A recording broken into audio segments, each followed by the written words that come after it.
Halo,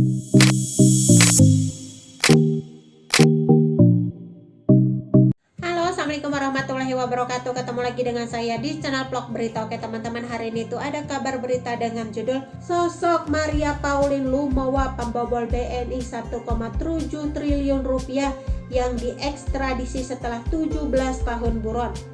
Nama Maria Pauline Lumowa kembali mencuat karena akhirnya ditangkap setelah 17 tahun buron.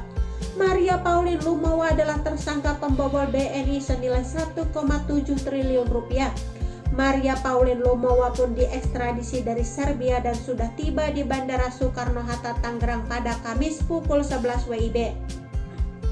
Setibanya di Bandara Soekarno-Hatta, Maria juga menjalani pemeriksaan cepat atau rapid test terkait COVID-19. Dia sudah rapid test, kata Menteri Hukum dan HAM Yasona Lawli sebelum memulai konferensi pers pada Kamis siang. Menurut Yasona, Maria juga sempat mendapatkan surat keterangan sehat dari pemerintah Serbia. Setelah ini kami serahkan ke Bareskrim Polri, ucap Yasona. Maria sendiri diketahui membobol bank plat merah tersebut bersama Adrian Wawaruntu dan kawan-kawan dengan menggunakan letter of credit yang dilempiri dokumen ekspor fiktif. Kasus pembobolan ini mencuat pada periode Oktober 2002 hingga Juli 2003. Adrian adalah pemilik PT Gramarindo Mega Indonesia. Adrian sempat buron selama 1,5 bulan sebelum akhirnya ditangkap di Sumatera Utara pada 20 Oktober 2004 silam.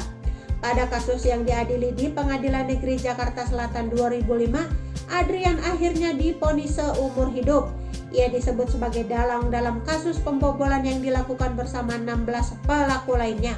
Selain vonis seumur hidup, Adrian diwajibkan membayar denda 1 miliar rupiah serta mengembalikan uang negara sebesar 300 miliar rupiah. Majelis hakim menilai Adrian terbukti melakukan tindak pidana korupsi dan merugikan keuangan negara sesuai dakwaan primer pasal 2 UU Anti Korupsi.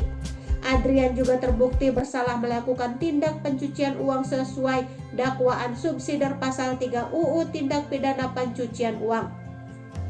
Tindakan Adrian dinilai berimplikasi secara luas terhadap perekonomian Indonesia.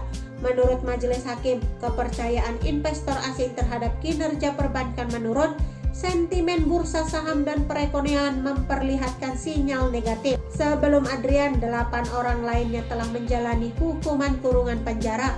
Mereka adalah Direktur Utama PT Sagaret Tim Olah A Agam yang divonis 15 tahun penjara, Direktur Utama PT Magnetiku Usaha Esa Adrian F. Lumowa 15 tahun, mantan pejabat sementara Kepala Cabang BNI Kebayoran Baru Nirwan Ali 8 tahun.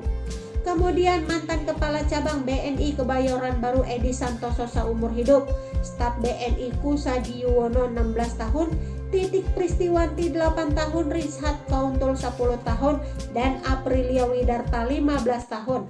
Menteri Koordinator Bidang Politik Hukum dan Keamanan Menko Polhukam Mahfud MD mengungkapkan Maria Pauline Lumowa menunjuk kuasa hukumnya dari Kedubes Belanda.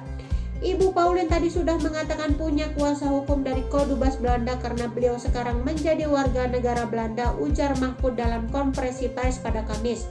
Adapun Maria telah menjadi warga negara Belanda sejak 1979. Mahfud mengaku sudah bicara dengan Maria dan memberikan jaminan bahwa hukuman Indonesia akan memperlakukan Maria dengan baik. Bisa pulang karena balas jasa. Ekstradisi Maria tak lepas dari diplomasi hukum dan hubungan baik antar negara serta komitmen pemerintah dalam penegakan hukum.